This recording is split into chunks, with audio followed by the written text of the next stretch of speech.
প্রতিটি বাসায় সিলভারের হাঁড়ি-পাতিল সহ নানা রকমের পণ্য ঝকঝকে দেখা গেলেও কিভাবে তৈরি হয় তা হয়তো অনেকের জানার বাহিরে।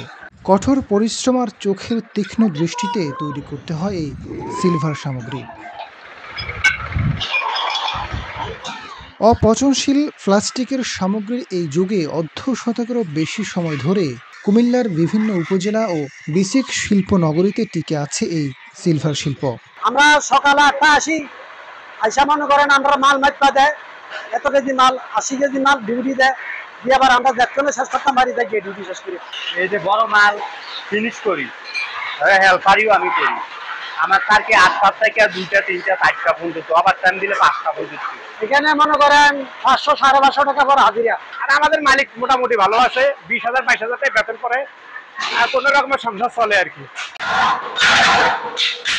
সিলভারের বাসনপত্র তৈরি করতে সকাল থেকে রাত পর্যন্ত পরিশ্রম করছেন একদল নারী পুরুষ, যারা কাটার মেশিনে ঘষা মাজা করে বের করছে সিলভারের প্রকৃত রং। এরপর তা অ্যাসিড মেশানো পানিতে ধোলাই করে পরিষ্কার করে রোদে শুকিয়ে নেন।